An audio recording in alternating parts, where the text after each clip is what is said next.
오늘도 새벽 3시 차가운 천장만 바라보며 눈을 뜨고 계십니까? 몸은 천근만근 무거운데 뇌는 마치 과부하 걸린 기계처럼 날카롭게 깨어있는 그 감각. 내일의 일과를 망칠 것 같다는 불안감과 이러다 정말 뇌가 망가지는 건 아닌가 하는 공포가 엄습할 때 당신은 절망을 느꼈을 겁니다. 하지만 지금 이 순간 분명하게 말씀드립니다. 당신이 잠을 못 자는 건 의지가 부족해서도 성격이 예민해서도 아닙니다. 단지 당신의 뇌가 생존이라는 이름 아래 잘못된 전략을 선택하고 있을 뿐입니다. 우리는 흔히 잠을 활동의 정지나 단순한 휴식으로 생각합니다. 하지만 뇌과학의 관점에서 잠은 하루 중 가장 치열하고 역동적인 청소와 수리의 시간입니다. 만약 당신이 이 시간을 제대로 확보하지 못하고 있다면 당신의 뇌는 지금 이 순간에도 썩어가고 있는 것과 다름없습니다. 60세 이상의 고령층이 겪는 수면장애는 단순히 피곤함의 문제가 아닙니다. 그것은 뇌라는 초정밀 기계의 시스템 다운을 알리는 최후의 경고입니다. 특히 한국 사회처럼 잠은 죽어서나 자는 것이라며 성실함을 강요하는 문화 속에서 우리는 뇌를 혹사시키는 것을 훈장처럼 여겨왔습니다.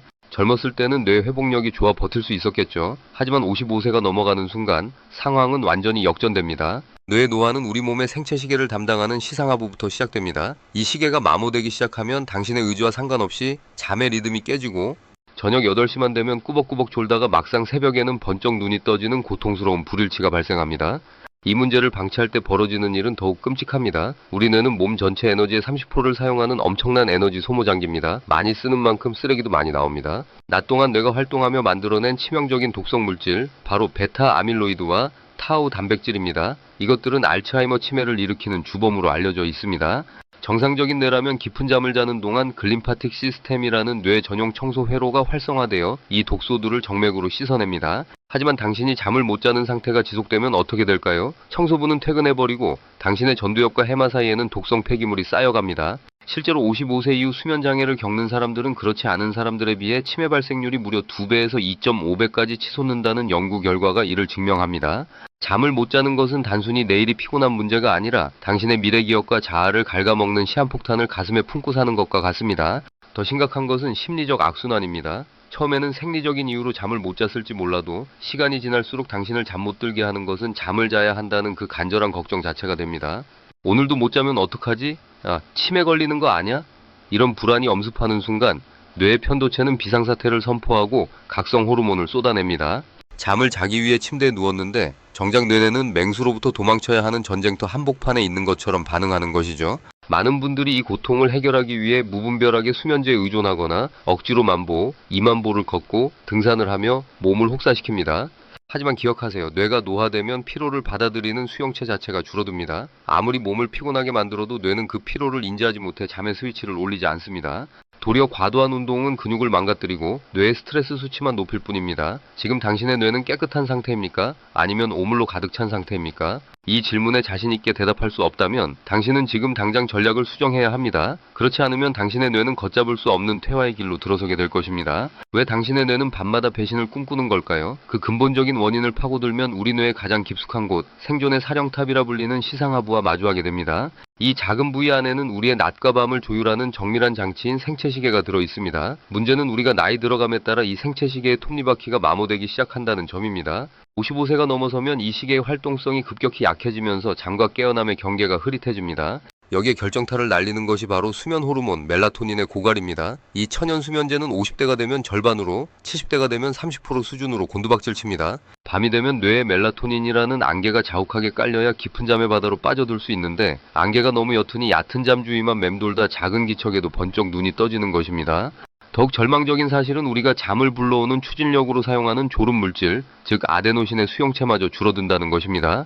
젊었을 때는 아데노신 주머니가 100%로 꽉 차서 서서도 잠이 들 정도가 되지만 노화된 뇌는 이 주머니의 크기 자체가 줄어들어 50% 정도의 피로감밖에 느끼지 못합니다. 등산을 하고 만보를 걸어도 밤에 눈이 말똥말똥한 이유는 당신의 노력이 부족해서가 아니라 피로를 잠으로 치환하는 뇌의 수신기가 고장났기 때문입니다. 자, 그렇다면 우리는 이대로 뇌 퇴화를 지켜만 봐야 할까요? 아닙니다. 우리는 정교한 소프트웨어 해킹을 통해 시스템을 강제로 정상화해야 합니다. 지금부터 당신의 뇌를 30분 만에 완벽하게 청소하고 깊은 잠으로 안내할 고성능 뇌 해킹 전략을 공개합니다. 첫 번째 전략은 생체시계의 강제 동기화입니다. 뇌가 스스로 시간을 맞추지 못한다면 당신이 직접 기상시간을 고정해야 합니다. 아침 6시에 일어나기로 했다면 전날 몇 시에 잤든 상관없이 무조건 그 시간에 일어나십시오.